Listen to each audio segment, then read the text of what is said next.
It's North Central, and what an exciting first round of football. It is our first official winter program, but Ricky Allan was with us last week, and he may not necessarily be with us next week. Well, at least don't think anybody will. It's Easter, but the week after, we could be welcoming a new guest for North Central. But here he is, Ricky Allan. How are you, mate? Yeah, always going well, Wayne, when talking to you. So, going very well. It was great to see round one get underway for North Central footy last weekend.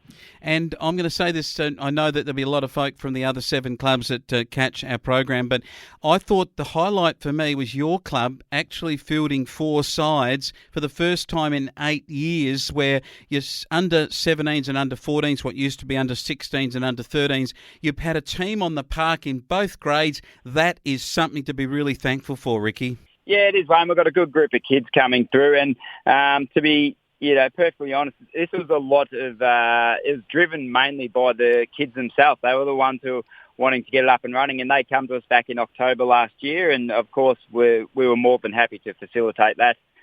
So full credit, and the main one who was doing that was Hunter Conley. He's one of the main players. He's the captain of the side, and he's a real young role model within the community, and people around the league will know Hunter through his cricket and his footy as well.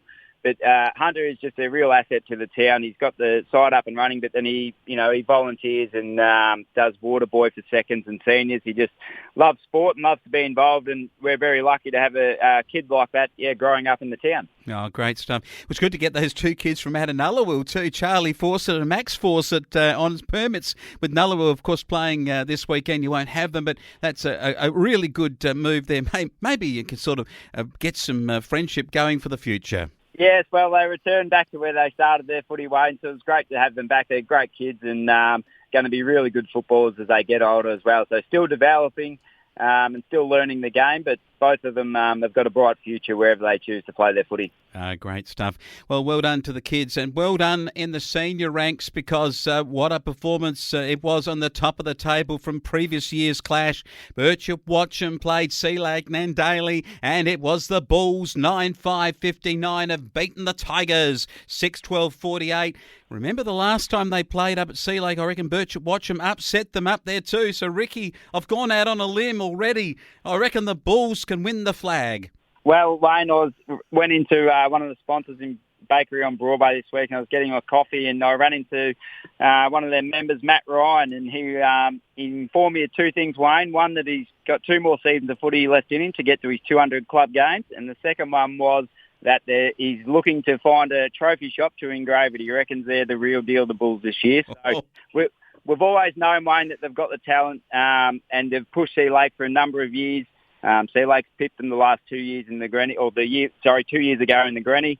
But I'm confident they've got another contender on their hands, and I had them as a smoky last year, and that being Donald. But we'll touch on Donald later. This game, Birchip jumped them and got the score on the board. Sea Lake kicked inaccurately and bad kicking's bad footy. So Billy McGuinness with 3. I reckon he would have had a few more shots. Billy, he does attract a lot of the footy. Wade, Donnan and Alice. For Birchip, Watcham, Castellano just started with the 2. He'll get going and kick a few more. Atkins with 2, and then Hinkley and Christie with singles as well. So best players for Birchip, we had Atkins, Simmons and Riley Hogan. For Sea Lake and Nandaly, we had Caden Donnan, Austin Mert and Flynn McGarry. So, well done to the Bulls. They're going well. They've got recruited really well, Wayne. There's an absolute ripper playing for him this year. He's been recruited. He'll suit the league down to a T. Marshall Rippon, look out for his name in coming weeks. All right. Elliot Jeske too is going to set the competition alight for the Birchip Watcham side this year. They nickname him Bull, and he's playing for the Bulls. So there you have it. What about this? Donald, though, what about this performance? They kicked Burt Board off the oval, 19-17 to 4-6. And as you said, they're going to be the real deal, the Royals. Yeah, they were coming hard last year. I know when they recruited last year, Wayne, they recruited a number of players who could play, say, 10 games across the year, but they were all going to be right for finals. So it was about a matter of, getting that chemistry and charging towards finals last year. So I'm not sure how that's worked out this year, but Donald, I reckon, are a real threat to the top 2 sides that have been there for the last couple of years. For Donald, Neves was 3 and he was best on ground. They've got Brody Haddo back. So as I mentioned last week, he's a 2-time best and fairest winner down in the Bendigo Footy League. He's about 25. He's right in the prime of his career. Yeah. Brody will have a huge year for Donald. Ross Young, as we know, never gets old, that bloke. He's the Benjamin Button of the league. He would have racked him up again. For Bort, Wayne, I don't think they're going to be that bad. I know Donald's blitzed them, but I'm expecting big things from Donald. So for the best is Jared Stark, Kieran Wilson, who we know is constant in there, and Levi Moss. So big win to Donald, and I'm expecting them to go well. Okay, Wedderburn had a win, 17-10 to Charlton, 9-5. Her early score was Charlton going well in this game. I was following it at the time, and suddenly Wedderburn have got up and clinched it. But Wedderburn may have some issues with juniors. They don't have a 17 side this year, which is a big surprise for a club that's traditionally had a good drawing. Yeah, that's right. Wedderburn, it's a no under 17, so our crew's got the weekend off this week. But they got over the line against Charlton here. Charlton jumped them out of the blocks and kicked 4 straight, and it was the old crew for Charlton who were playing well. So Aaron Walklake, Tim Hill and Reece Thompson, a lot of experience there, but quality footballers over their career. For Wedderburn, Tom Campbell bobbed up and kicked 5. Denny Bename, the veteran, 4, and Ben DeRouge 2. So it's good to see Tom there. So, same thing, a 21-year-old Wayne who's starting to learn his craft at centre-half forward. I think what you'll see with Tom is this year and the next year progresses, he'll bob up and he'll have his really good games. The consistency will probably come in a year or two for him at centre-half forward, but he's going to be a star of the league, no doubt. Mm-hmm. For Charlton, Kemp kicked 2, Riley Tees 2, and Reece Thompson 2, and the best for Wedderburn was Jackson 1, Geordie Hargraves, last year's league medalist, and Jaron McKay. All right, but left the best to last.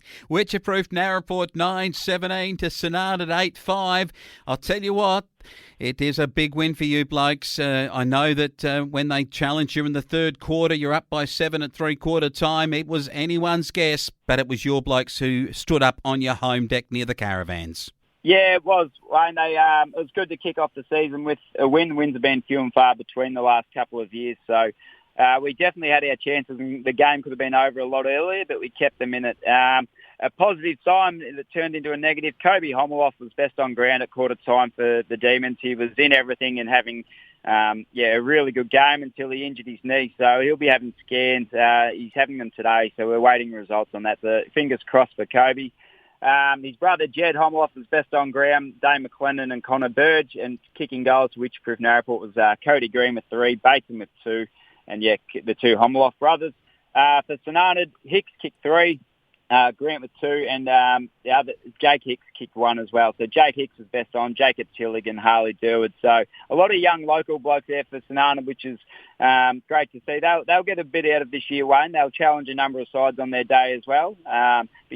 Tyrone Petrid's got him going in the right direction, and he can control things from half-back, Tyrone. So he's one that just needs to be manned up from opposition sides, but they'll win a couple of games throughout the year. All right, let's go to this week. Weatherproof Narraport head down the Calder and you get to Wedderburn, and it will be a big, big match for your guys. I think Wedderburn might start favourite.